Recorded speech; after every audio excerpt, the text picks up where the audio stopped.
Bismillahirrahmanirrahim. Assalamualaikum warahmatullahi wabarakatuh.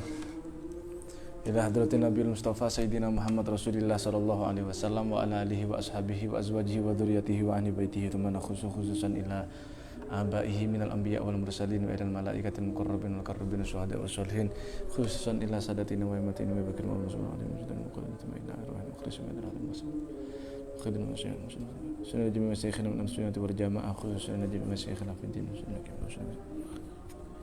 sunnah sayyidul bajiri sunnah Muhammad bin Tani sunnah sayyidina Muhammad Zukian kan Allah bi'ulumihim al-Fatihah. A'udzu billahi minasyaitonir rajim. Bismillahirrahmanirrahim. Alhamdulillahi rabbil alamin arrahmanir rahim maliki yaumiddin. Iyyaka na'budu wa iyyaka nasta'in. Ihdinas siratal mustaqim. Siratal ladzina an'amta 'alaihim ghairil maghdubi 'alaihim waladdallin.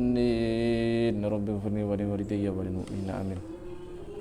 Bismillahirrahmanirrahim. Alhamdulillahirrahmanil musta'an alladzi la yahullu fil makan wa la yamurru alaihi zaman wa huwal an ala ma alaihi kan. Allahumma shalli wa sallim ala sayyidi waladil adnan wa ala alihi wa sahbihi wa man tabi'ahu ila akhiriz zaman. Wallahu ta'ala fi kitabihil karim. A'udzu billahi minasyaitonir rajim. Rabbi shrah li sadri wa yassir li amri wa hlul 'uqdatam min lisani yafqahu qawli. Allahumma arinal haqqa haqqan warzuqna ittiba'ahu wa arina batila batilan warzuqna ijtinabah. Radina billahi rabba wa bil islami dina wa bi sayyidina Muhammadin nabiyya wa rasula wa bil qur'ani imama amma ba'd. Bismillahirrahmanirrahim. Kita akan melanjutkan kajian kitab Syarah Tijanud Darori yang merupakan terjemahan daripada risalah karya Syekh Ibrahim Al-Baijuri. Kitab risalah ini kemudian dijelaskan oleh Syekh Nawawi bin Umar Al-Bantani yang kitabnya sedang kita baca sekarang, yakni kitab Syarah Tijanud Darori. Kalau teman-teman punya kitab Syarah Tijanud Darori dalam versi cetakan Darul Kutub Anak Ilmiah, teman-teman bisa buka di halaman ke-17 yang paling bawah, kemudian lanjut di halaman ke-18 sampai halaman ke-19. Pada pertemuan kali ini kita akan menjelaskan apa itu sifat nafsiyah, kemudian apa juga yang disebut dengan sifat salbiyah. Kemudian kita akan mengulas tentang sifat kudroh. Kudroh itu artinya kuasa. Dan pada pertemuan kali ini kita akan membahas secara panjang lebar bagaimana Allah itu memiliki sifat kudroh, apa pengertiannya, sejauh mana jangkauan kekuasaan Tuhan, dan bagaimana hubungannya kuasa Tuhan tersebut dengan makhluk. Bismillahirrahmanirrahim. Qala al-muallifu rahimahullahu ta'ala wa nafa'ana bihi wa bi'ulumihi wa amadana bimadadihi wa anwarihi fid dharaini amin. Wa'lam anna bahthal wahdaniyati asyrafu mabahithi hadzal fanni. Ketahuilah bahwa pembahasan sifat wahdaniyah ini yang mana sudah kita jelaskan pada 3 pertemuan yang lalu. Kita sudah buat pembahasan tentang sifat wahdaniyah dalam 3 sesi, yang mana disebutkan dalam kitab ini bahwa sifat wahdaniyah merupakan sifat yang pembahasan yang paling mulia, asyrafu mabahithi hadzal fanni, dan merupakan pembahasan yang paling agung, paling mulia dari pembahasan-pembahasan yang lain dibanding dengan pembahasan-pembahasan yang lain. Walidzalika, oleh sebab itulah, kathurat tanbihu alaihi fil Qur'anil azim. Ada banyak sekali kita temukan dalam Al-Qur'an. Al-Qur'an banyak sekali memberikan perhatian dalam sifat wahdaniyah tersebut. Itu menunjukkan bahwa sifat wahdaniyah ini merupakan sifat yang paling agung, paling penting yang harus kita bahas dalam topik akidah atau pembahasan tentang keimanan. Wa hadhihi sifatis sitti, adapun wahadi sifat itu, adapun pembahasan sifat-sifat yang 6 ini, yakni mulai dari wujud, qidam, baqa, mukhalafatul hawadisi, qiyam bi nafsi, wahdaniyah. 6 sifat-sifat ini kemudian bisa dibagi-bagi nanti ya, dikelompokkan. Gampangnya seperti itu. Ada 6 sifat yang sudah kita bahas, ini dikelompokkan. 1 yakni sifat wujud, ini masuk dalam kelompok yang disebut dengan sifat nafsiyah. Sementara 5 sifat yang lain mulai dari kidam, baqo, mukhalafatul hawadisi, qiyamuhu binafsi, wahdaniyah. 5 sifat ini dimasukkan dalam kelompok yang disebut dengan sifat salbiyah. Lalu nanti kita akan membahas sifat kudrah, iradah, ilmu, hayah, sama, basor, kalam. 7 sifat ini nanti masuk dalam kelompok sifat ma'ani istilahnya. Lalu qadiron, muridan, aliman, hayyan, sami'an, basiron, mutakalliman. 7 sifat ini masuk dalam kelompok yang disebut dengan sifat-sifat maknawiyah. Nah, tapi dalam pembahasan ini kita karena sudah membahas tentang sifat wujud, kemudian kidam, baqo, mukhalafatul hawadisi, qiyamuhu binafsi, wahdaniyah, kita akan membahas apa itu sifat nafsiyah, kemudian apa itu sifat sifat salbiyah yang ada 5 itu. Nah, di sini dijelaskan al-ula minha, adapun yang pertama dari 6 sifat yang sudah kita bahas itu, wahia al-wujud, yakni sifat wujud tusamma nafsiyatan, disebut dengan sifat nafsiyah. Li'annaha, karena sifat wujud tersebut la tadullu ala makna zaidin, tidaklah menunjukkan terhadap kualitas tambahan. Nanti akan kita jelaskan yang dimaksud dengan makna zaid atau kualitas tambahan ini ala nafsi dzati, pada esensi zatnya Allah itu. Wal khamsatu ba'daha, sementara 5 sifat yang lain itu sama salbiyatan, disebut dengan sifat salbiyah. Li'annaha, karena sesungguhnya sifat salbiyah atau yang 5 itu mulai dari kidam, baqo sampai dengan wahdaniyah kemarin, dalat ala salbi ma la yaliku bihi ta'ala, menunjukkan atas hal apa saja yang tidak pantas bagi Allah Subhanahu wa taala. Wasifatu salbiyatu, adapun sifat salbiyah ini latan hasiru ala sahih, berdasarkan pendapat yang sahih tidak terbatas. Li'annan naqaiso, karena sesungguhnya sifat-sifat ketidaksempurnaan la nihayatalaha, juga tidak terbatas. Wa kulluha, dan semua sifat yang tidak terbatas itu dari sifat-sifat ketidaksempurnaan manfiyatun, akan ditolak, dinegasikan, dibuang anhu ta'ala, daripada Allah Subhanahu wa ta'ala. Nah, gampangnya begini. Katakanlah ini buku ya, buku. Ketika kita melihat bahwa buku ini ada, kita lihat zatnya, bahwa dia ada, dia wujud. Buku ini, ketika kita katakan buku ini ada, atau bahasa Arabnya adalah wujud, pertanyaannya apa yang disebut wujud dari buku ini?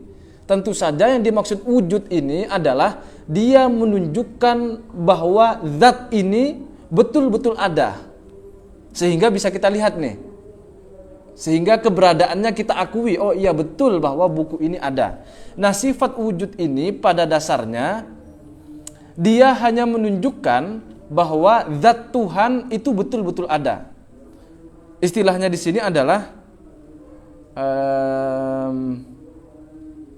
la tadullu ala makna zaidin ala nafsi zat. Dia tidak memberikan kualitas tambahan pada zat itu sendiri. Jadi yang disebut wujud adalah zatnya Allah itu ada. Sudah, titik sampai di situ. Kita tidak membahas bagaimana sifat-sifatnya dari zat Allah yang wujud tersebut, belum dibahas dalam sifat nafsiyah. Karena dalam tanda kutip tugas daripada sifat nafsiyah, yakni sifat wujud, itu menunjukkan bahwa zat Allah itu ada, titik sampai di situ. Kemudian ketika kita melihat bahwa buku ini memiliki sifat kotak, kemudian ada warna merahnya, ada warna putihnya, ada warna kuningnya, ada beratnya berapa, misalnya berapa gram dan seterusnya. Itu semua sifat-sifat yang tampak bagi kita. Kotak, merah, putih, kuning, ini tampak. Nah, sesuatu yang disebut makna zaidin atau kualitas tambahan ini adalah yang tampak nih bagi kita nih. Itu sifat kudroh, irodah, ilmu, hayah, sama, basor, kalam. Nanti 7 sifat itu nampak jelas karena dia wujud. Nampak bagi kita nih. Lalu kalau Allah itu mau membuka hijab yang menutupi kita, hijab itu artinya penutup ya, bukan bermakna kerudung. Jika Allah berkenan, Allah membuka hijab tersebut atau hal yang menghalangi kita sehingga kita sekarang ini kan tidak bisa melihat kudrohnya Allah itu seperti apa, sifat kudrohnya Allah bagaimana, irodah, ilmu, haya dan seterusnya itu dari sifat ma'ani kan kita tidak bisa lihat sekarang. Itu karena Allah tutupi. Nah, penutup ini bahasa Arabnya adalah hijab. Seandainya Allah buka hijab tersebut, maka kita akan melihat, oh itu loh sifat kudrohnya Allah, itu loh sifat irodahnya Allah dan seterusnya. Sebagaimana kita melihat buku ini. Apa yang kita lihat dari buku ini ketika kita katakan, oh buku ini ada. Nah, ada bahasa Arabnya itu wujud. Karena wujud atau keberadaan itu hanya menunjukkan bahwa buku ini ada, maka disitulah yang disebut dengan sifat nafsiyah. Karena hanya menunjukkan inti daripada zatnya, dia betul-betul ada. Titik sampai di situ yang disebut dengan wujud. Kemudian ketika kita melihat hal yang lain, tampak yang lain daripada buku ini seperti kotak, kemudian warna merah, warna putih, warna kuning, ini karena dia tampak itu disebut sifat ma'ani. Inilah yang disebut dengan makna zaidin atau kualitas tambahan. Tampak bagi kita jelas. Tidak hanya, jadi begini, Allah tidak hanya sekedar wujud, tapi wujudnya Allah itu kudroh, irodah, ilmu, haya, sama, basar, kalam. Tampak bagi kita. Jadi buku ini kalau kita contohkan, buku ini tidak hanya sekedar wujud, tapi buku ini dia berbentuk kotak, warnanya merah, ada putihnya, ada kuningnya, beratnya sekian gram dan seterusnya. Itu kan nampak bagi kita. Itu sifat ma'ani. Loh, sifat salbiahnya mana? Nah, yang tidak tampak dari sifat dari buku ini itulah yang disebut dengan sifat salbiah. Contoh, ada enggak warna hijau di sini? Di buku ini? Tidak ada.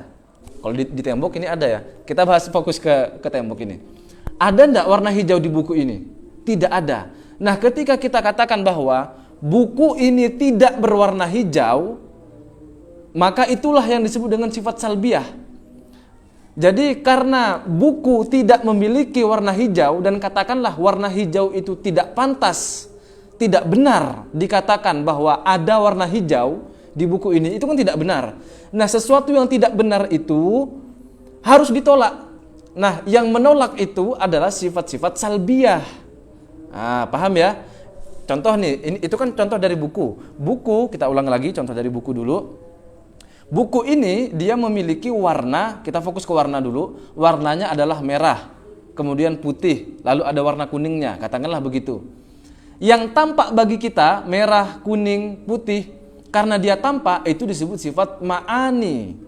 Ya, dia nampak bagi kita. Sementara yang tidak ada pada buku ini seperti warna hijau. Warna hijau kan tidak ada pada buku ini. Dengan demikian tidak benar kalau dikatakan bahwa buku ini berwarna hijau. Tidak benar itu kan? Maka karena itu tidak benar harus ditolak. Nah, yang menolak ini adalah sifat salbiah. Jadi Jadi ketiadaan warna hijau pada buku ini itulah yang disebut dengan sifat salbiah. Nah, itu contoh dari buku ya. Sekarang kita kembali ke Allah. Sifat wujud itu untuk menunjukkan, menegaskan bahwa zat Allah itu ada. Titik sampai di situ. Kita belum bahas tentang makna zaid atau kualitas tambahan. Kemudian setelah membahas sifat wujud, apakah zat Allah itu hanya sekedar wujud? Tentu saja tidak.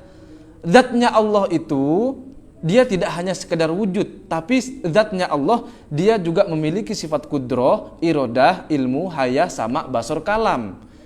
Nah, 7 sifat ini disebut dengan sifat ma'ani. Sifat ma'ani inilah yang disebut dengan kualitas tambahan.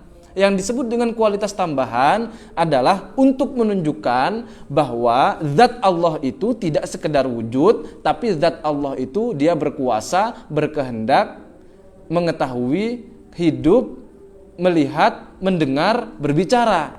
Nah, itu dia. Ini yang disebut dengan sifat ma'ani. Lalu apapun yang tidak pantas bagi Allah, kalau kita katakan bahwa Allah begini, itu tidak benar. Contoh, kita katakan bahwa Allah itu diciptakan, pantas atau tidak? Masuk akal atau tidak? Karena itu tidak pantas dan itu tidak masuk akal, maka harus ditolak. Kalau kita katakan bahwa Allah itu diciptakan, tidak benar itu. Nah, karena Allah itu tidak pantas kalau dikatakan Allah diciptakan, maka itu harus ditegaskan dengan adanya sifat salbiah. Sifat salbiah ini tidak wujud, tidak nampak pada Allah, sebagaimana sifat hijau tidak melekat pada buku. Ketiadaan sifat hijau itu adalah sifat salbiyah. Nah, ketiadaan sifat bahwa Allah itu diciptakan tidak tampak pada Allah. Oleh karenanya harus ditegaskan bahwa Allah itu kan tidak diciptakan. Karena Allah tidak diciptakan, maka Allah disebut dengan qidam. Allah punya sifat qidam. Allahnya disebut qadim. Allah tidak diciptakan.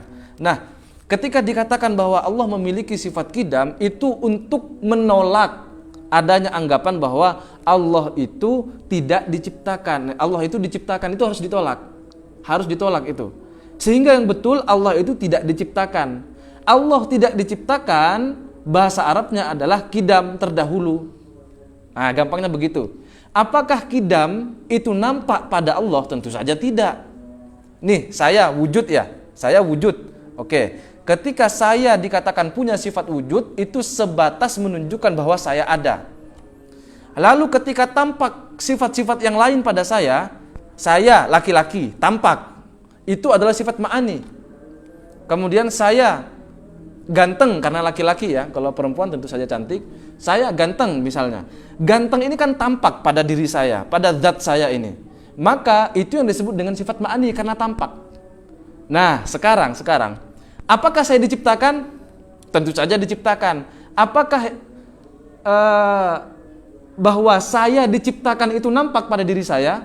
Ya kan tidak nampak nih kan? Hanya saja kita bisa menjelaskan bukti-buktinya bahwa saya pasti diciptakan. Begitu. Allah pun demikian. Ketika dikatakan Allah itu wujud, itu berarti menunjukkan bahwa zat Allah itu ada. Apakah zat Allah itu hanya sekedar ada? Tentu saja tidak. Zat Allah itu dia juga qudrah, iradah, ilmu, haya, sama, basar, kalam. Nah, itu yang tampak pada Allah. Lalu ada juga sifat salbiyah. Nah, sifat salbiyah ini kita ulang lagi. Sifat salbiyah ini adalah sifat-sifat yang menolak apapun yang tidak pantas untuk dilekatkan kepada Allah. Contohnya, ketika ada orang yang mengatakan Tuhan diciptakan, pantas atau tidak? Masuk akal atau tidak? Tentu tidak masuk akal. Nah, hal tersebut karena tidak pantas bagi Allah ditolak. Apa yang menolak itu? Kita tetapkanlah bahwa Allah itu punya sifat qidam. Apakah sifat qidam itu nampak pada Allah? Tidak tampak. Demikian pula sifat-sifat salbiyah yang lain. Bako, Allah itu kekal, tidak akan sirna. Apakah tampak pada Allah? Tidak tampak. Saya akan mati nanti. Nampak tidak pada saya? Tidak nampak. Yang nampak pada saya wujud. Yang nampak pada saya laki-laki. Yang nampak pada saya adalah ganteng misalnya. Matanya 2. Kemudian hidungnya 1, lubangnya hidungnya 2 ya. Lalu mulutnya 1, telinganya 2. Itu kan yang nampak bagi saya. Yang nampak ini disebut sifat ma'ani, sedangkan yang tidak tampak dan fungsinya dalam tanda kutip, fungsinya untuk menolak apapun yang tidak pantas untuk dilekatkan pada Allah, itu disebut dengan sifat salbiyah. Titik sampai di situ. Dipahami ya? Oke, sambil diseruput dulu kopinya. Bismillahirrahmanirrahim.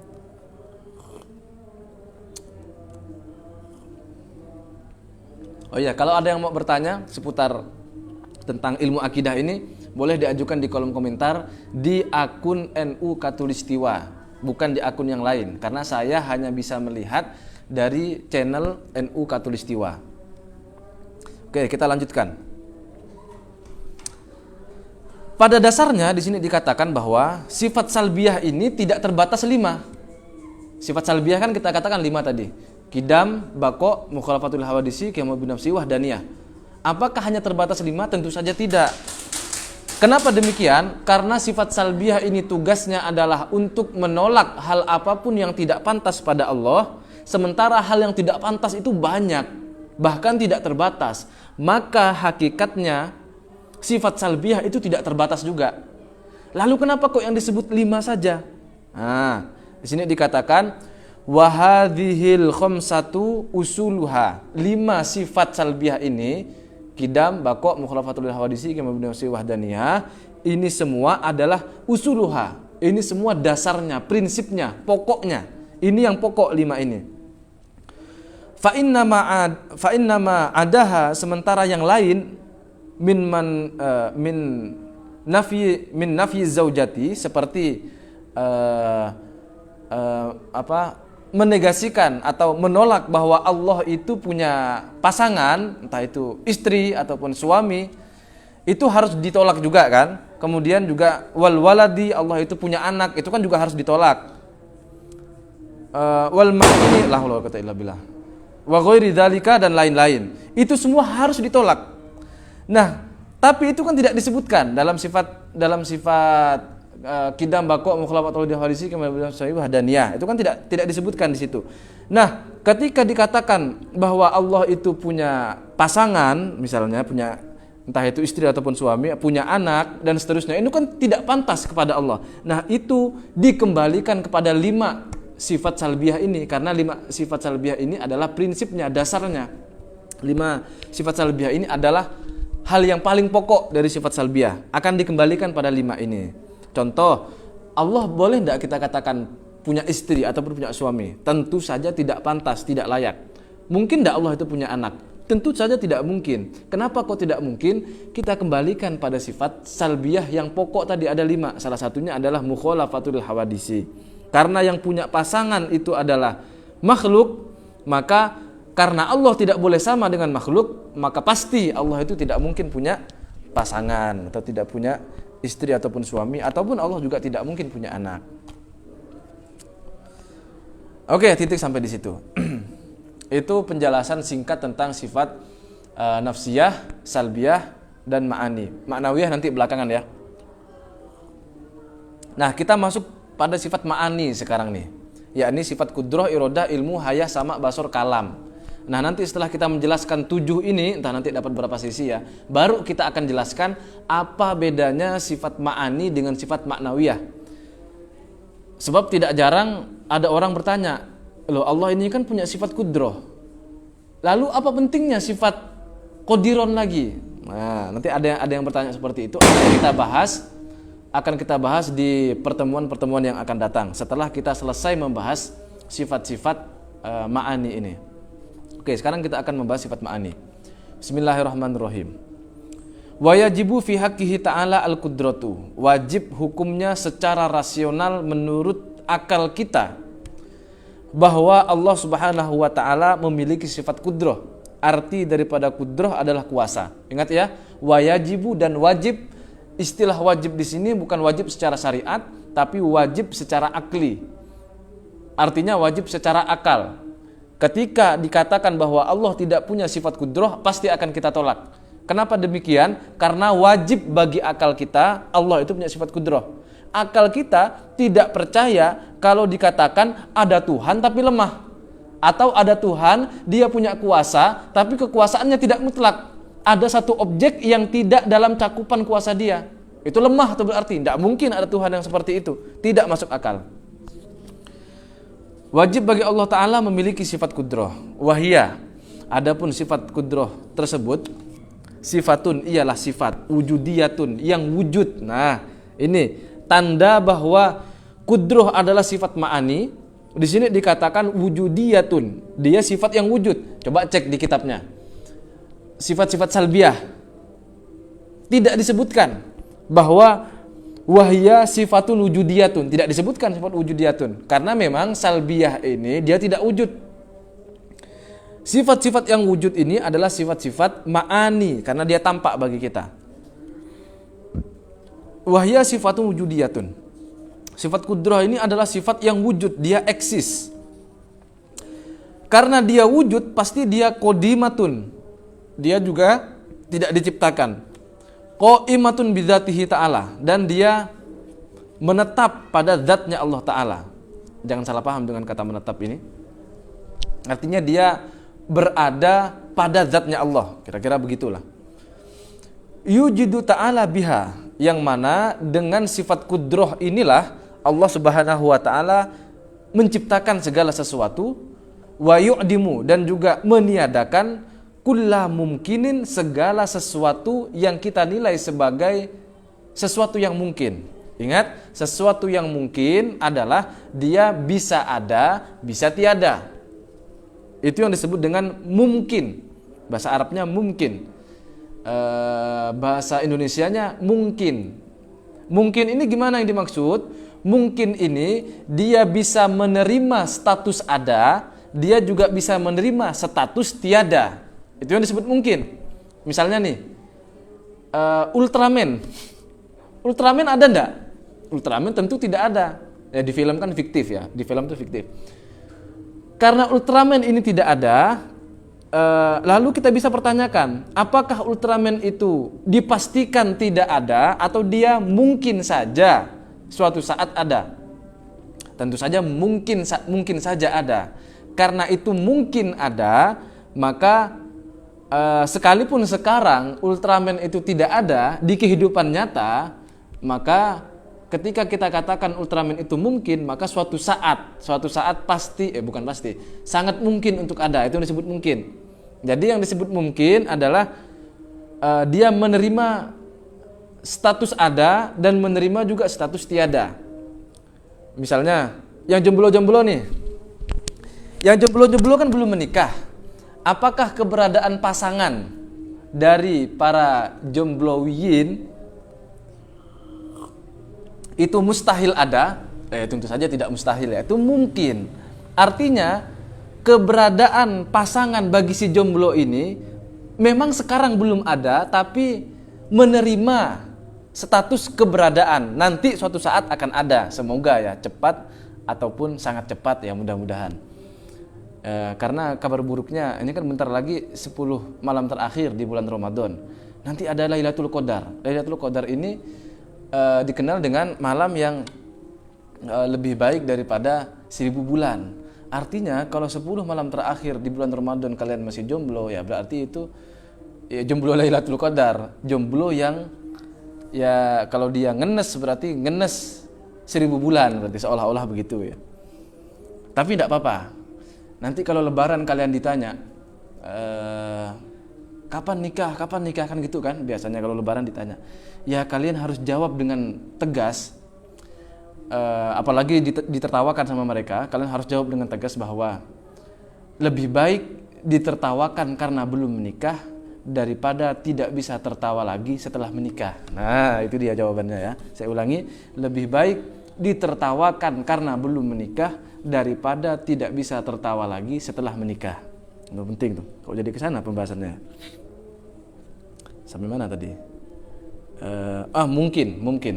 Jadi sesuatu yang mungkin ini adalah sesuatu yang dia menerima status ada, juga dia menerima kalau dikatakan tidak ada. Mungkin ada, mungkin juga tidak ada. Kita sebelum diciptakan, status kita itu mungkin. Artinya boleh saja Allah mau menciptakan kita, atau mungkin saja, bisa saja Allah membiarkan kita tidak tercipta. Oke? Lalu sekarang kita tercipta. Setelah kita tercipta, status kita ini adalah hadis. Hadis itu artinya baru. Baru itu berarti sesuatu yang mungkin tapi dia sudah ada sekarang. Itu hadis. Sudah melalui proses penciptaan, sehingga segala sesuatu yang hadis dia pasti mungkin. Tapi tidak sebaliknya, tidak sesuatu yang mungkin itu hadis. Karena sesuatu yang hadis ini sudah ada, sudah wujud, dan status kewujudannya itu mungkin. Karena sebelumnya dia tidak ada. Sedangkan sesuatu yang mungkin ini belum tentu dia hadis. Karena yang disebut hadis itu tercipta. Dia sudah ada, sudah wujud, sudah tercipta oleh Allah. Sesuatu yang mungkin itu tidak pasti disebut dengan hadis, tapi sesuatu yang hadis itu pasti mungkin. Karena sesuatu yang hadis ini sebelumnya dia tidak ada, kalau dia tidak ada dan dia belum diciptakan disebut mungkin. Mungkin ada, mungkin tidak. Mungkin saja Allah ciptakan, mungkin saja tidak Allah ciptakan, sehingga dia tetap berada pada ketiadaan misalnya, dan seterusnya. Wa yu'dimu kulla mumkinin, dan Allah meniadakan segala sesuatu yang mungkin ala wifqil iradati, yang sesuai dengan sifat iradahnya Allah, sesuai dengan kehendaknya Allah. Laha, adapun sifat kudrah tersebut, sab'u ta'alluqatin, memiliki 7 ta'alluq. Ta'alluq ini artinya relasi, hubungan. Allah punya sifat kudrah. Oke. Allah punya sifat kuasa.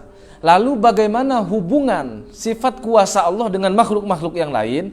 Nah, hubungan tersebut dikenal dengan istilah ta'alluq. Ta'alluq ini bukan sifat kudrah, tapi ta'alluq ini adalah perantara yang menghubungkan antara sifat Allah yang qadim dengan makhluk yang baru, makhluk yang hadis.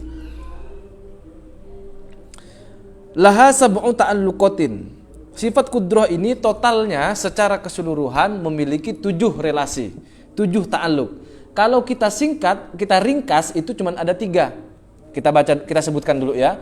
3 ini dari ta'alluqnya sifat kudrah. Yang pertama adalah suluhi qadim. Lalu yang kedua tanjizi hadis, dan yang ketiga adalah ta'alluq qabdah. Oke, ada 3 ya. Kita ulang lagi. Yang pertama adalah suluhi qadim, yang kedua adalah tanjizi hadis, dan yang ketiga adalah ta'alluq qabdah. Ada 3. Nah, nanti disebutkan dalam kitab ini bahwa suluhi qadim ini ada 1 macamnya.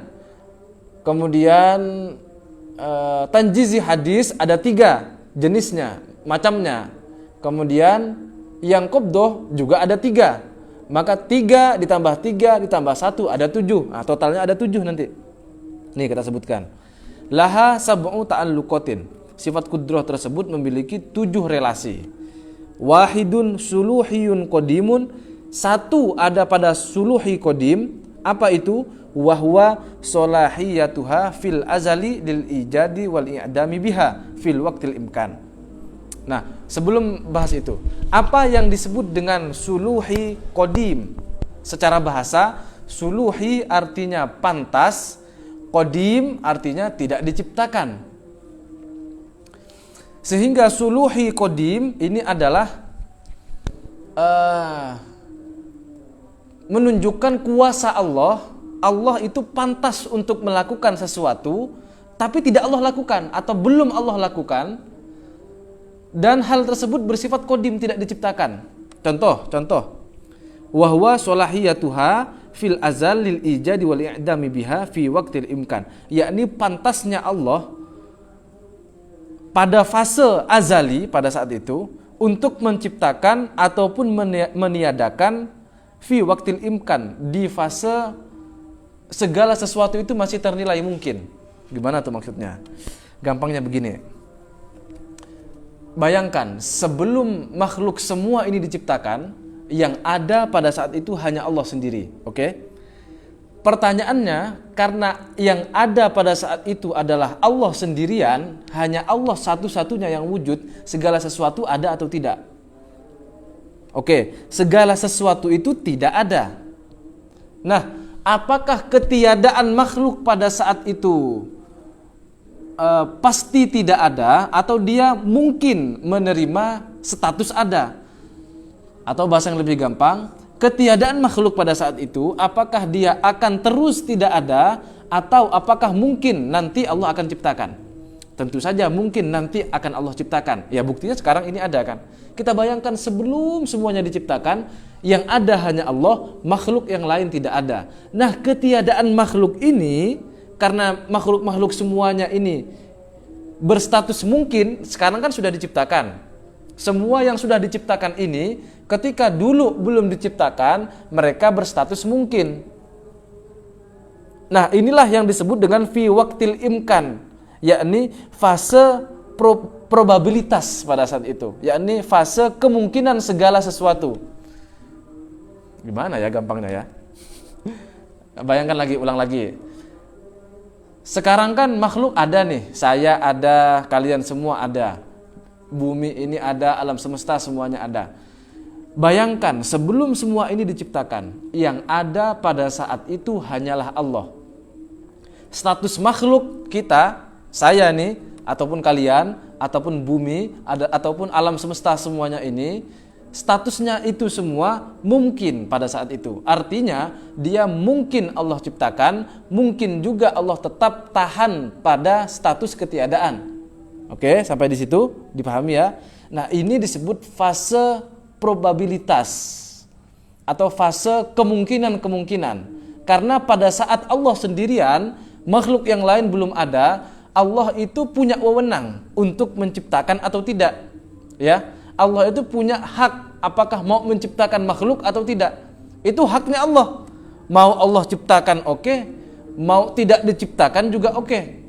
Nah, karena mungkin akan Allah ciptakan dan mungkin tetap tidak Allah ciptakan, sama-sama mungkin, itulah yang disebut dengan fi waqtil imkan pada saat itu. Sama-sama mungkin, itu disebut fase probabilitas wujud. Atau fase kemungkinan segala sesuatu karena belum diciptakan. Nah, ketika segala sesuatu itu belum diciptakan, yang ada pada saat itu adalah Allah sendirian. Pertanyaannya, bisakah Allah menciptakan pada saat itu? Mungkin tidak Allah menciptakan? Tentu saja mungkin. Nah, kemungkinan inilah yang disebut dengan suluhi. Allah itu pantas pada saat itu, bisa saja pada saat itu kalau Allah mau menciptakan pada saat itu juga. Oke, paham sampai di situ? Atau contoh yang gampang begini. Apa ya? Saya punya kuasa, saya punya sifat kuasa. Tentu kuasa saya berbeda dengan kuasanya Allah. Kuasa saya ini terbatas, sehingga karena kuasa saya ini terbatas, maka kuasa saya ini pada hakikatnya adalah bukanlah kuasa. Saya punya kuasa nih. Lalu kalau ditanyakan kepada kalian semua, mungkin enggak atau bisa enggak kira-kira kalau saya mengangkat emas batangan yang beratnya 5 kilo? Mungkin enggak? Tentu saja mungkin. Nah, faktanya terjadi enggak sekarang nih? Loh, emasnya aja enggak ada, ya kan? Tapi sekalipun tidak saya lakukan, faktanya kita semua akan sepakat bahwa saya mampu untuk mengangkat emas yang 5 kg tersebut. Walaupun tidak terjadi, walaupun belum saya lakukan, saya tentu bisa mengangkat emas yang 5 kg tadi. Jangan katakan bahwa karena belum saya lakukan mengangkat emas 5 kilo itu, lalu disebut saya tidak mampu. Tidak begitu. Apa yang belum saya lakukan bukan berarti saya tidak mampu. Tapi sesuatu yang sudah saya lakukan itu menunjukkan secara jelas, secara zahir bahwa saya adalah orang yang mampu. Oke, sampai di sini paham? Nah, ketika segala sesuatu ini belum diciptakan, itu bukan berarti pada saat itu Allah belum mampu untuk menciptakan makhluk. Jangan katakan begitu. Atau sekarang misalnya,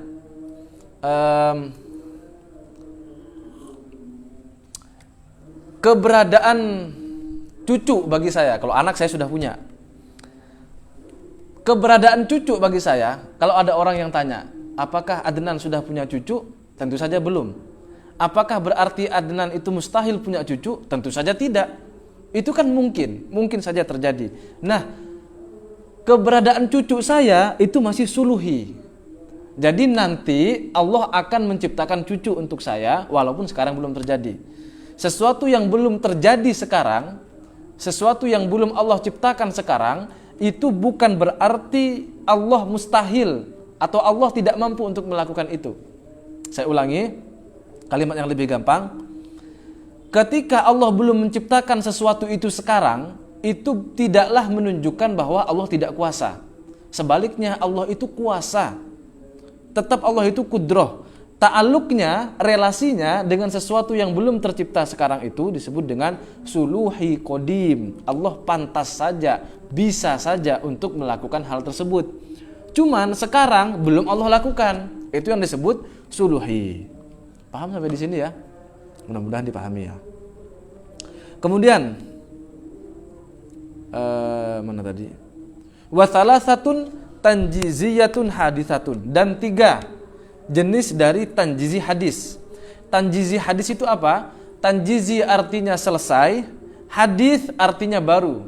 Baru ini dalam pengertian dia diciptakan, awalnya tidak ada, sekarang ada. Itu yang disebut dengan baru. Jadi tanjizi hadis artinya adalah sesuatu yang Allah ciptakan sekarang dan sudah selesai. Buktinya sudah ada sekarang. Nah, ini contohnya ada 3. Wahya ta'alluquha bi'ijadil mumkini ba'da adamihis sabiqi. Yakni berhubungannya sifat kudrohnya Allah, yakni sifat kuasanya Allah untuk menciptakan sesuatu yang mungkin setelah dia tidak ada sebelumnya. Oke? Bayangkan, saya belum lahir. Berarti pada saat itu, ketika saya belum lahir, saya ada atau tidak ada? Ayo dijawab dulu. Saya belum lahir, pada saat itu saya ada atau tidak ada? Saya belum ada pada saat itu. Nah, ketiadaan saya pada saat itu disebut dengan mungkin. Kenapa demikian? Karena boleh saja Allah menciptakan saya, dan boleh saja Allah tidak menciptakan saya. Itu keduanya sama-sama mungkin. Mungkin saja Allah menciptakan saya, mungkin juga Allah tidak menciptakan saya. Karena ini sama-sama mungkin, menciptakan ataupun tidak menciptakan, maka disebut dengan mungkin. Status keberadaan saya waktu itu mungkin masih. Saya belum dilahirkan, berarti saya belum ada. Nah, status saya pada saat belum ada itu disebut mungkin. Nah, pada kondisi mungkin ini, awalnya kan ini belum ada nih, saya belum lahir. Lalu sekarang lahir saya dan wujud. Nah, keberadaan saya ini siapa yang mengadakan? Yang mewujudkan siapa? Yang mewujudkan adalah Allah. Allah lah yang menciptakan saya. Jadi, contoh tanjizi hadis yang pertama adalah Allah menciptakan saya dari awalnya saya tidak ada, sekarang menjadi ada. Itu yang disebut dengan tanjizi hadis. Jadi titik tekannya di situ adalah awalnya saya tidak ada, sekarang ada. Itu titik tekannya. Kemudian contoh yang kedua, wa ta'alluquha bi'idamihi ba'da wujudihi, dan berhubungannya kuasa Allah dan berhubungannya kuasa Allah untuk meniadakan sesuatu setelah dia ada. Nih, sekarang saya ada kan sekarang. Lalu dengan kuasa Allah nanti keberadaan saya ini akan sirna. Nah, hal itu bisa terjadi karena Allah yang melakukan dengan kuasa Allah. Ketika itu sudah terjadi, maka itu disebut dengan tanjizi hadis. Oke? Disebut dengan tanjizi hadis. Kemudian contoh yang ketiga, wa ta'alluquha bi ijadihi lil ba'thi minal qabri, yakni berhubungannya sifat kudrahnya Allah untuk menciptakan kembali ketika dibangkitkan sesuatu dari kubur. Nih, saya ada, lalu nanti tidak ada. Saya dikubur. Lalu nanti saya kan hancur tuh di kuburan tuh, hancur. Ya, tapi mudah-mudahan tidak hancur ya. Katakanlah hancur ya, makhluk-makhluk itu banyak yang hancur. Nah, ketika hancur, lalu nanti Allah wujudkan lagi, Allah bangkitkan lagi, Allah beri dia status ada lagi, sehingga dia wujud kembali, dibangkitkan dari alam kubur. Pertanyaannya, siapakah yang menciptakan makhluk tersebut awalnya sudah hancur, kemudian dibangkitkan dari kubur sehingga menjadi wujud lagi? Nah, itu yang menciptakan adalah Allah dengan sifat kudrohnya. Sifat kudroh berhubungan dengan makhluk yang sudah hancur tadi itu, lalu dia menjadi ada kembali, itu disebut dengan tanjizi hadis. Oke, paham sampai di situ? Titik. Kemudian selanjutnya wasalasatun ta'alluqatun qabdiyatun. Dan 3 contoh daripada ta'alluq qabdah. Nah, apa itu ta'alluq qabdah? Qabdah ini secara bahasa artinya genggaman. Contohnya seperti apa? Ada 3 nih. Wahya ta'alluquha bistimrori adamil mumkini waqta imkanil wujud qabla wujudihi. Agak susah nih mau menjelaskannya nih. Yakni berhubungannya sifat kudrah Allah dengan keberlangsungan tiadanya perkara yang mungkin pada status dia itu belum diciptakan. Nah, gampangnya begini, bayangkan segala sesuatu belum diciptakan, ya, yang ada hanya Allah. Ketika semuanya belum diciptakan, yang ada hanya Allah, pertanyaannya, apakah makhluk pada saat itu ada? Belum diciptakan nih. Apakah makhluk pada saat itu ada? Tentu tidak ada. Nah, status ketiadaan makhluk pada saat itu adalah mungkin. Karena dia mungkin saja diciptakan dan mungkin saja tetap tidak ada. Nah, ketika Allah masih membiarkan makhluk itu tidak ada, itulah yang disebut dengan qabdah. Jadi ketiadaan makhluk sebelum dia diciptakan itu masih berada di dalam genggaman kekuasaan Tuhan. Ingat, genggaman dalam tanda kutip ya, bukan makna sebenarnya dalam arti menggenggam tangan begini. Jadi ketiadaan makhluk sebelum Allah menciptakan dia sehingga dia menjadi wujud, ketiadaan makhluk sebelum makhluk tersebut wujud berarti dia pada saat itu masih tidak ada. Ketiadaan makhluk pada saat itu masih dalam genggaman kekuasaan Tuhan. Pertanyaannya, kenapa pada saat itu makhluk masih belum diciptakan? Apakah Allah tidak mampu atau Allah sebenarnya mampu? Tentu Allah sebenarnya mampu. Nah, kemampuan Allah itu memang Allah masih membiarkan makhluk itu belum tercipta pada saat ini. Nah, begitulah maksudnya. Oke ya, dipahami? Kemudian, contoh yang kedua, wa ta'alluquha bistimrari wujudihi ba'dal adami. Berhubungannya sifat kudrahnya Allah dengan keberlangsungan wujud setelah dia tidak ada. Awalnya kita tidak ada, lalu Allah ciptakan sekarang dengan kudrahnya Allah, maka wujud nih kita. Nah, setiap detik, bahkan sepersekian detik kita masih wujud sekarang ini, itu bukan karena Allah telah lepas tangan, tidak. Setiap detik, bahkan sepersekian detik keberadaan kita saat ini tidak pernah terlepas dari genggaman kekuasaan Tuhan. Seandainya Allah dalam tanda kutip berlepas tangan dari kita, sedetik saja pasti hancur kita, pasti kita musnah. Dengan demikian keberadaan kita saat ini itu semua berdasarkan kekuasaan Tuhan. Jadi Allah tidak pernah terlepas dari sepersekian detik kehidupan kita. Sehingga asumsi sebahagian orang bahwa Allah menciptakan makhluk. Setelah Allah ciptakan sudah Allah tentukan hukumnya di sana. Kemudian seolah-olah Allah memberikan batas waktu semacam remote control, lalu Allah berlepas tangan. Udahlah, biarkan makhluk itu kan sudah saya kasih settingan. Dia nanti akan hidup gimana, aturannya seperti apa, sudah saya atur tuh. Udah, sekarang Allah berlepas diri dari kita semua. Kalau ada yang berasumsi atau beranggapan seperti itu, ini anggapan yang keliru. Sebab yang benar adalah Allah terus berhubungan dengan kita melalui sifat kudrahnya. Keberadaan kita saat ini berada dalam genggaman kuasa Tuhan. Seandainya Allah melepas sedetik saja kekuasaannya dari kita, maka pasti kita akan musnah, pasti kita akan hancur.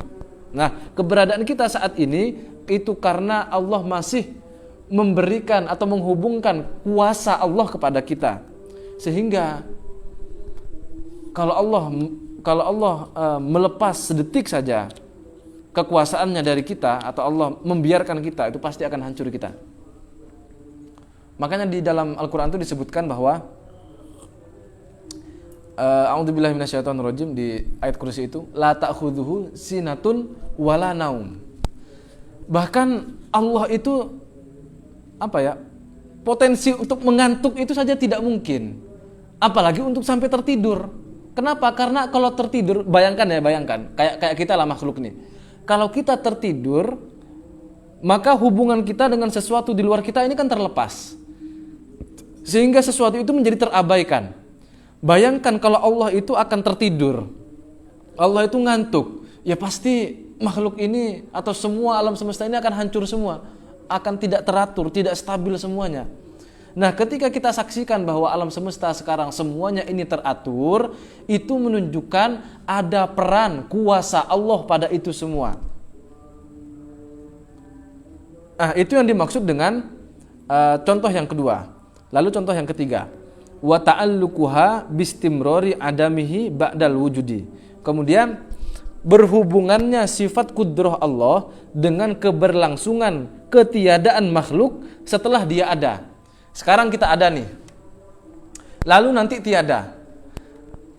Katakanlah saya nih, kemudian nanti setelah ini, atau mudah-mudahan dikasih umur panjang, setelah ini katakanlah mati saya. Setelah mati, saya kan tiada, hancur. Nah, ketika saya tiada, nanti kan mau dibangkitkan lagi ketika hari kiamat.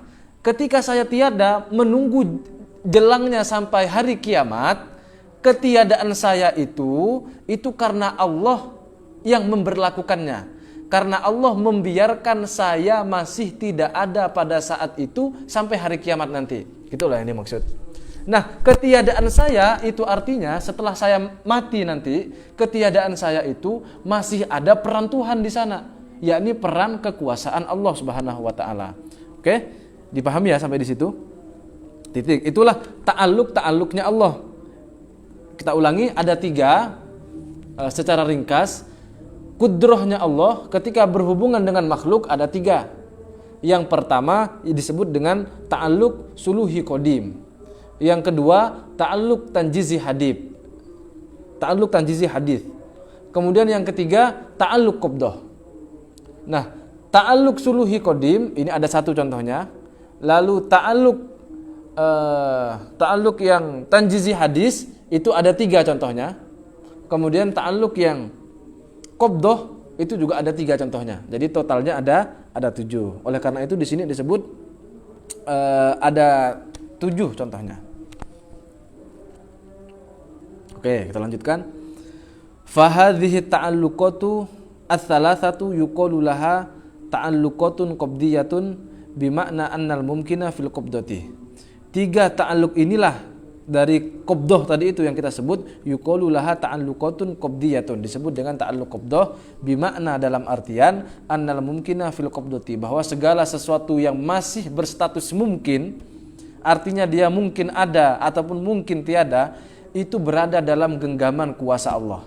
Fa in syaa, jika berkehendak siapa Allah abqahu, akan Allah tetapkan dia ala halihi pada statusnya pada saat itu minal adami awil wujud, baik itu statusnya pada saat itu masih tiada ataupun sudah ada. Ketika dia ada, keberadaannya pasti dalam genggaman kuasa Tuhan. Ketika sesuatu itu tidak ada sekarang, itu berarti ketiadaannya masih dalam genggaman kekuasaan Tuhan. Wa in syaa, kalau Allah berkehendak, abdalahu bididdihi, Allah akan menggantinya menjadi status kebalikannya. Contoh, awalnya sekarang tidak ada. Lalu kalau Allah berkehendak, sesuatu yang tidak ada itu bisa menjadi ada. Tapi ingat, hubungan kuasa Allah ini hanya berhubungan dengan sesuatu yang mungkin, tidak berhubungan dengan sesuatu yang wajib ataupun tidak berhubungan dengan sesuatu yang mustahil. Gimana itu? Di kitab Al-Kharidatul Bahiyah disebutkan faqudratun iradatun ta'allaqo bil mumkinati kulliha akhadtuko. Nah, begitu nadomannya. Jadi kudroh dan iradah itu hanya berhubungan dengan perkara yang mungkin. Jadi kuasa Allah hanya berhubungan dengan sesuatu yang mungkin, tidak berhubungan dengan sesuatu yang mustahil, dan tidak berhubungan dengan sesuatu yang wajib. Sehingga kalau ada pertanyaan begini nih sebelum kita lanjutkan, di YouTube itu ada konten yang begini. Inilah pertanyaan yang akan mengguncang keimanan kalian, katanya. Salah satu pertanyaannya begini. Menurut kalian apakah Tuhan itu maha kuasa? Tolong dijawab. Oke, maha kuasa pasti ya. Bisakah Tuhan dengan kekuasaannya dia membunuh dirinya sendiri? Bisa enggak? Ya, ini pertanyaan seperti ini biasa dalam ilmu tauhid ya. Jadi tidak perlu kaget dan itu perlu dijawab.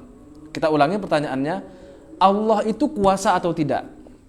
Tentu Allah itu maha kuasa. Lalu kalau ada orang yang bertanya, bisakah Allah dengan kekuasaannya Allah membunuh dirinya sendiri? Oke, kalau kita pikir, kalau kita katakan, ya tentu saja bisa. Kalau kita katakan, ya tentu saja bisa karena Allah maha kuasa, berarti Allah bisa mati. Iya juga ya, berarti tidak mungkin begitu. Lalu kita mau jawab, ya tentu saja tidak bisa karena Allah itu mustahil mati misalnya, berarti Allah tidak kuasa. Loh, katanya Allah maha kuasa, kok Allah tidak bisa membuat atau membunuh dirinya sendiri? Nah, jadi problematis. Nah, yang begini ini nanti kan disebut dengan paradoks ya. Mau dikatakan Allah bisa membunuh dirinya itu mustahil, mau dikatakan Allah itu tidak bisa membunuh dirinya, berarti Allah itu tidak kuasa. Lalu jawaban yang betul gimana? Jawaban yang betul, ini perhatikan betul-betul ya. Kita ulangi pertanyaannya. Allah maha kuasa atau tidak? Tentu maha kuasa. Mungkinkah Allah dengan kekuasaannya membunuh dirinya sendiri? Oke, jawabannya adalah tidak mungkin. Kenapa demikian? Karena Allah kalau dikatakan mati itu mungkin, mustahil atau wajib. Tentu itu mustahil, ya. Mustahil Allah itu mati. Sehingga ketika katakan bahwa tidak mungkin Allah dengan kekuasaannya membunuh dirinya sendiri, ketika kita menjawab seperti itu tidak lantas akan mengarah kepada Allah itu tidak kuasa. Nanti kan tuduhannya begini, loh kalau Allah tidak mampu membunuh dirinya sendiri, berarti Allah tidak kuasa dong. Tidak begitu. Karena Allah itu mati, itu mustahil, kekuasaan Allah itu tidak berhubungan dengan sesuatu yang mustahil. Sehingga kita katakan, ketika kita katakan bahwa Allah itu tidak mungkin membunuh dirinya sendiri, tidak lantas Allah itu tidak kuasa. Allah itu tetap maha kuasa, begitu loh. Karena kekuasaan Allah itu tidak berhubungan dengan perkara yang mustahil. Sehingga kalau mau dipaksakan kuasa Allah itu dihubungkan dengan perkara yang mustahil, justru tidak logis, tidak masuk akal. Lalu itu sesuatu yang mustahil kok. Tidak mungkinlah kekuasaan Allah mengarah ke sana. Sehingga kalau kuasa Allah itu tidak mengarah pada sesuatu yang mustahil, itu tidak bisa terjadi, tidak lantas kita katakan Allah itu tidak kuasa. Begitu jawabannya. Dan ini tidak mengguncang iman, biasa saja dalam ilmu tauhid. Itu sudah lama dijawab oleh ulama-ulama kita. Lalu di konten-konten sekarang ada yang buat konten seperti itu ya. Pertanyaan yang mengguncang iman, ya mengguncang iman kalau tidak belajar ilmu tauhid. Nah, penting bagi kita untuk mengetahui mana yang mungkin, mana yang wajib, dan mana yang mustahil. Kuasa Allah hanya berhubungan dengan sesuatu yang mungkin. Kuasa Allah tidak berhubungan dengan sesuatu yang mustahil. Kuasa Allah juga tidak berhubungan dengan sesuatu yang wajib. Kenapa kuasa Allah tidak berhubungan dengan sesuatu yang wajib? Misalnya nih, kita paksakan. Allah punya kuasa. Kuasa Allah itu dalam tanda kutip fungsinya adalah menciptakan atau meniadakan. Tadi kan begitu. Oke, sekarang ada sesuatu yang wajib. Wajibul wujud, seperti keberadaan Allah. Keberadaan Allah ini kan wajib. Kalau kuasa Allah itu berhubungan dengan wujudnya Allah, yang mana wujudnya Allah itu wajib, maka mau diapakan kuasa Allah dengan sesuatu yang wajib tadi itu? Mau diapakan? Karena fungsinya yang kuasa ini, fungsinya kudrah Allah ini kan menciptakan atau meniadakan. Kalau kita katakan kudrahnya Allah ketika berhubungan dengan zatnya Allah, mau Allah ciptakan. Loh, Allah kan sudah ada. Ngapain mau diciptakan lagi? Ya kan? Ketika dikatakan, oh Allah mau meniadakan sesuatu yang wajib. Loh, sesuatu itu wajib kok. Sesuatu yang disebut wajib itu tidak mungkin tiada. Sehingga ketika dikatakan kuasa Allah itu mau meniadakan zatnya Allah, itu jelas mustahil. Kenapa? Karena Allah sendiri adalah wajibul wujud, sesuatu yang wajib wujudnya. Tidak mungkin zatnya Allah itu menjadi tiada. Sehingga tidak mungkin kuasa Allah berhubungan dengan sesuatu yang wajib, yakni zatnya Allah itu sendiri misalnya. Kemudian, bisa enggak kuasa Allah itu berhubungan dengan sesuatu yang mustahil? Contohnya, ketiadaan Allah. Ketika dikatakan Allah itu tiada, ini kan mustahil. Lalu kuasa Allah, jangan ke sana lah. Yang lebih gampang lagi, misalnya adanya sekutu bagi Allah. Nah, adanya sekutu bagi Allah ini kan mustahil. Bisa enggak kuasa Allah menciptakan Tuhan kedua? Tentu saja tidak bisa. Kenapa demikian? Karena keberadaan Tuhan kedua itu mustahil keberadaannya. Karena mustahil tidak mungkin terjadi. Begitu loh. Lalu kalau misalnya mungkin enggak kuasa Allah meniadakan sekutu bagi Allah atau Tuhan kedua? Bisa enggak? Tentu saja enggak bisa. Lawang itu sudah tidak ada. Ngapain mau ditiadakan lagi? Oke, dipahami ya? Oleh sebab itu, Pada prinsipnya begini, sesuatu yang wajib ini dia tidak mungkin berubah, dia harus ada terus, tidak mungkin berubah.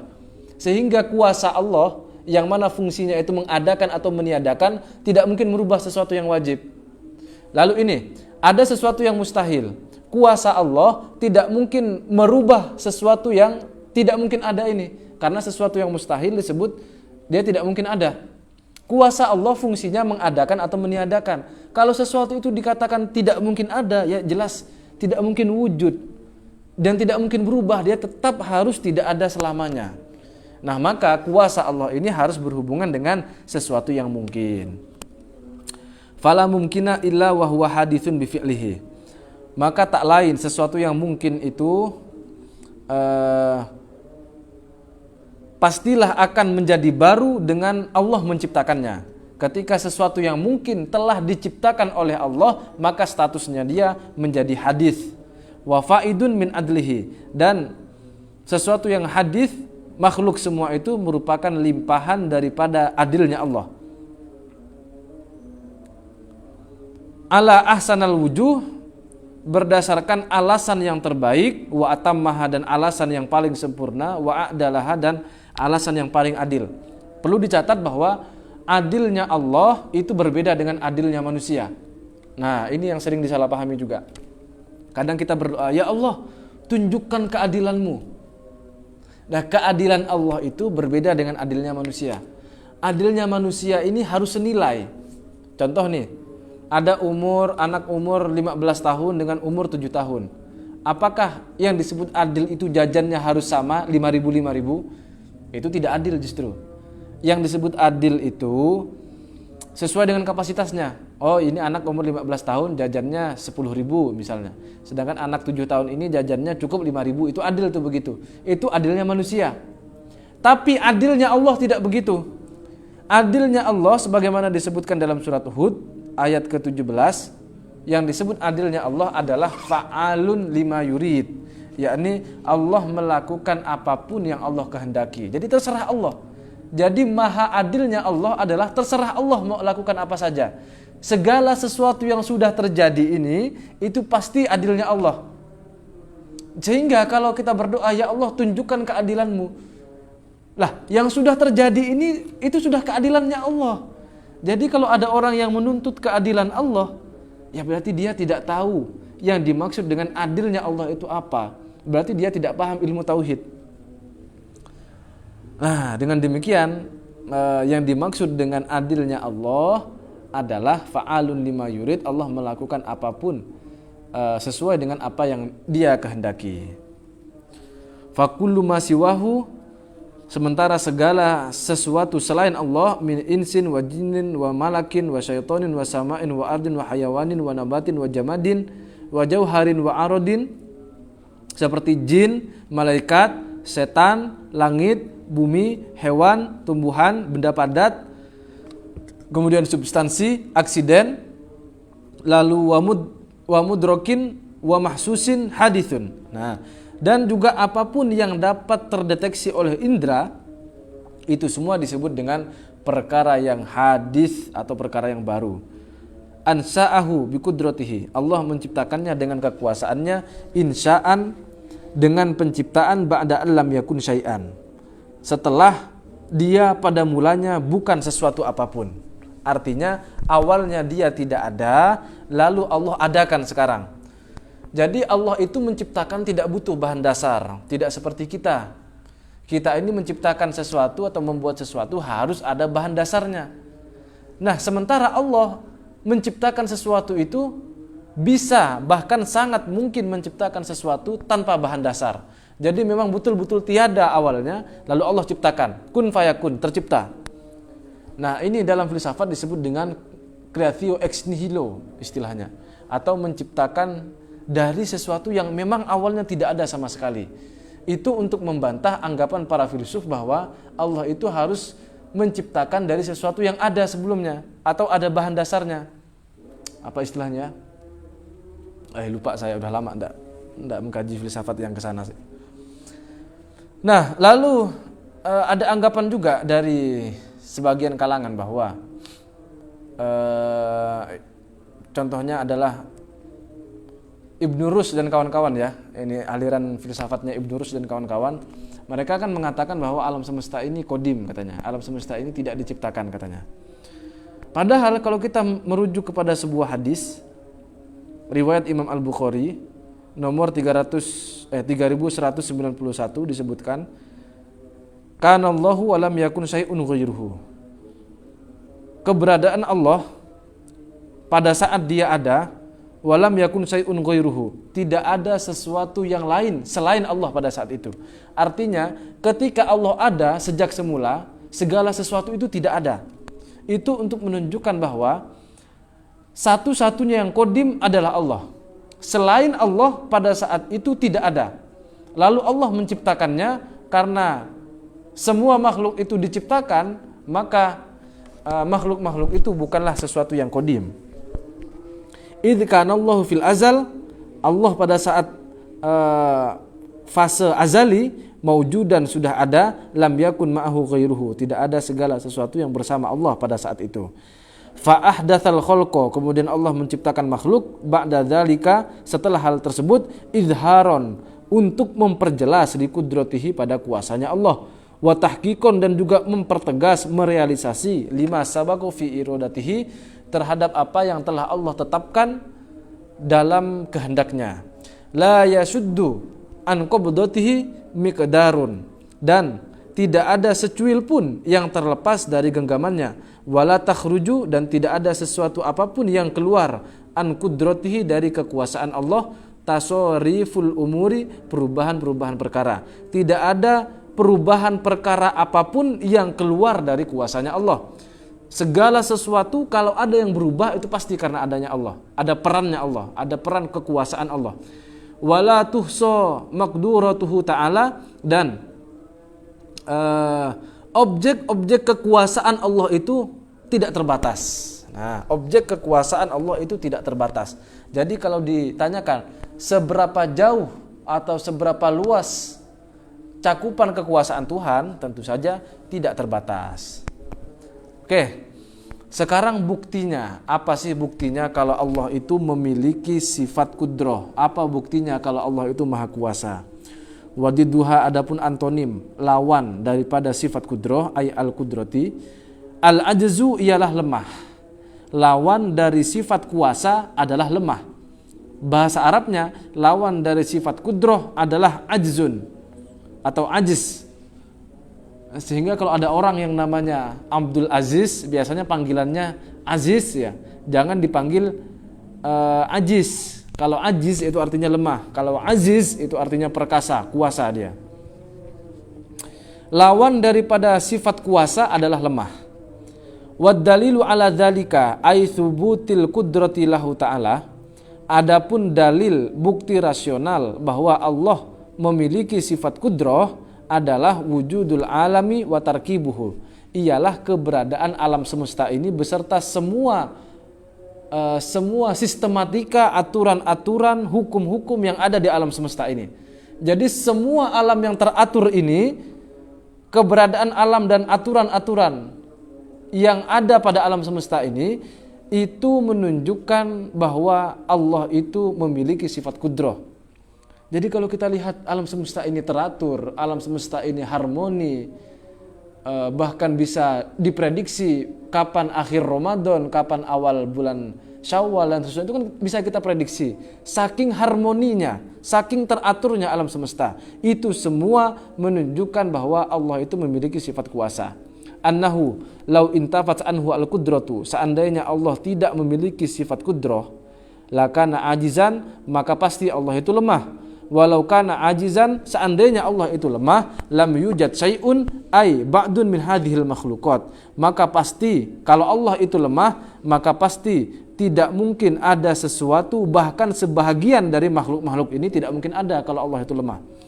Wa adam wujudi syai'in minha muhalun, sementara ketiadaan makhluk itu jelas mustahil. Kenapa? Dima yukhalifuhu al-hissu wal 'ayan, karena akan menyalahi indera penglihatan kita. Buktinya sekarang alam semesta ini, makhluk-makhluk ini ada. Mana buktinya? Ini sudah kita lihat. Karena alam semesta ini ada dan sudah kita lihat, sudah kita saksikan sekarang, itulah bukti bahwa Allah telah menunjukkan kekuasaannya.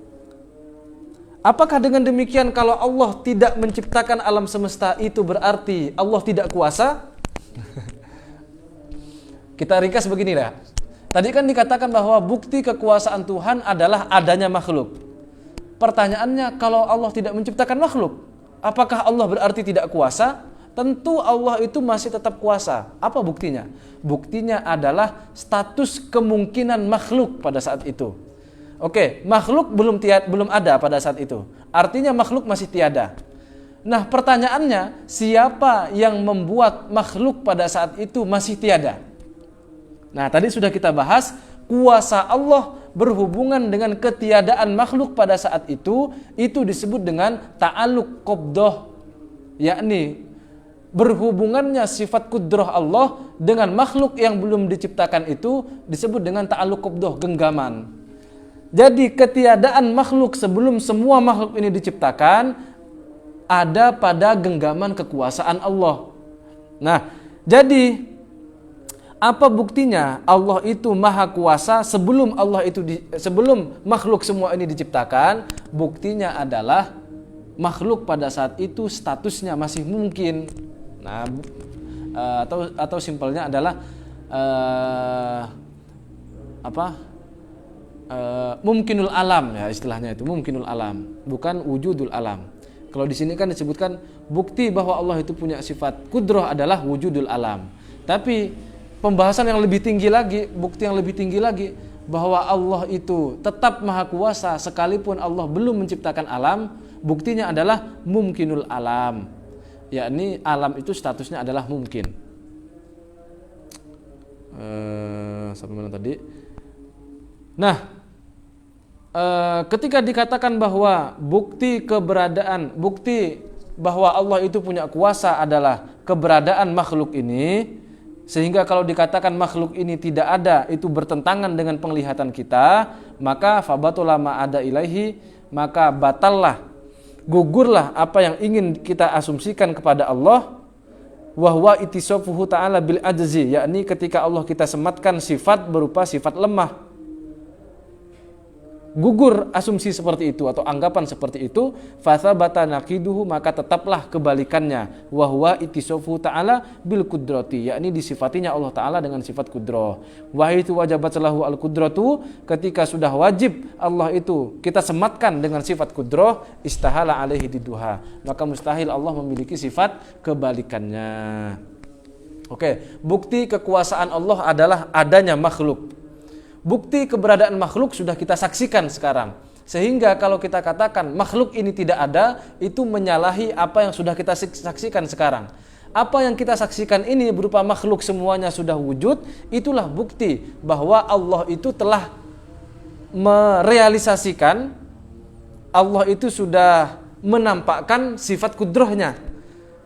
Sekalipun Allah tidak menciptakan makhluk semua ini, Allah tetap maha kuasa. Apa buktinya? Buktinya adalah mumkinul alam. Status alam semesta pada saat itu adalah mungkin. Itu juga adalah bukti daripada Allah memiliki sifat kudrah. Dengan demikian, kalau Allah itu mustahil dikatakan punya sifat ajaz atau lemah, maka pasti Allah itu memiliki sifat kudrah. Yakni Allah itu berkuasa. Wallahu a'lam bishawab. Kesimpulannya nih, Allah memiliki sifat kudrah. Kudrah artinya kuasa. Ketika kuasa Allah itu berhubungan dengan makhluk, itu ada 3 ta'alluqnya, yakni ta'alluq suluhi qadim, ta'alluq tanjizi hadis, dan ta'alluq qabdah. Ta'alluq suluhi qadim ini ada 1 contohnya, kemudian yang tanjizi hadis ada 3 contohnya, kemudian yang qabdah ada 3 juga contohnya. Jadi totalnya semuanya ada 7. Kemudian catatan berikutnya adalah sifat kudrahnya Allah atau kuasanya Allah ini hanya berhubungan dengan perkara yang mungkin. Tidak mungkin kudrahnya Allah ini berhubungan dengan sesuatu yang wajib atau berhubungan dengan sesuatu yang mustahil. Tidak mungkin seperti itu. Karena Sesuatu yang wajib tidak mungkin berubah, dia pasti harus ada. Sesuatu yang mustahil tidak mungkin berubah, dia pasti harus tiada. Maka yang mungkin berubah adalah sesuatu yang berstatus mungkin. Oleh karenanya sifat kudrahnya Allah ini berhubungan dengan sesuatu yang mungkin. Objek dari perkara yang mungkin ini tidak terbatas, maka kekuasaan Allah juga tidak terbatas. Kuasa Allah ini sudah berlaku bahkan sebelum segala sesuatu ada. Segala sesuatu belum ada, kekuasaan Allah pada saat itu sudah berlaku. Seperti apa contohnya? Yakni ketiadaan makhluk tetap Allah biarkan pada ketiadaannya. Itu karena peran daripada kuasa Allah. Oke, awalnya makhluk tidak ada. Nah, ketiadaan makhluk itu adalah peran dari genggaman kuasa Allah dan juga suluhi kodim. Yakni Allah mungkin saja, pantas saja kalau Allah itu mau menciptakan alam semesta. Ketika sudah muncul, awalnya tidak ada makhluk itu, sekarang menjadi ada. Keberadaan kita sekarang ini itu adalah bukti keberadaan sifat kudrahnya Allah. Bukti Allah itu maha kuasa. Kemudian keberadaan kita, keberlangsungan wujud kita sekarang ini, kita sampai detik ini masih tetap ada, itu juga berkat kuasa Allah yang punya peran di sini. Kemudian nanti awalnya kita sekarang ini ada, nanti menjadi tiada. Yang membuat tiada ini Allah juga. Lalu nanti dari tiada menunggu kiamat, kita tetap tidak ada sampai menunggu kiamat, ini juga peran kuasanya Allah. Kemudian setelah kiamat kita sudah tidak ada, lalu dibangkitkan menjadi ada kembali, itu juga peran kuasa Allah. Jadi tidak ada kuasa Allah yang terlepas dari diri makhluk, tidak ada. Semuanya, hal sekecil apapun, perubahan seremeh apapun, itu semua peran daripada kuasa Allah Subhanahu wa ta'ala. Jadi kalau ada asumsi-asumsi bahwa ya Allah, kalau Engkau itu maha kuasa, tunjukkan, itu doanya orang yang tidak paham ilmu tauhid. Ya, apa yang sudah Allah buktikan ini, sudah Allah ciptakan sekarang ini, itulah yang terbaik. Karena sesuai dengan kehendaknya, kehendak Allah sesuai dengan ilmunya. Karena ilmunya Allah ini sempurna, maka segala sesuatu yang tercipta semuanya ini, itu semua pasti sudah yang terbaik. Pasti sudah yang terbaik. Kalau ada pertanyaan-pertanyaan, boleh dicantumkan di kolom komentar di akun NU Katulistiwa ini. Mungkin kalau ada yang bertanya setelah live streaming berakhir, bisa saya jawab di pertemuan yang akan datang ketika kita melanjutkan pembahasan sifat irodah ya. Insya Allah pertemuan yang akan datang kita akan membahas tentang sifat irodah. Arti daripada sifat irodah adalah Allah itu maha berkehendak. Sekian, semoga ada manfaatnya. Kalau ada yang salah baik dari contoh-contoh perkataan saya mohon maaf yang sebesar-besarnya. Wallahul muwaffiq ila aqwamit thoriq. Wassalamualaikum warahmatullahi wabarakatuh.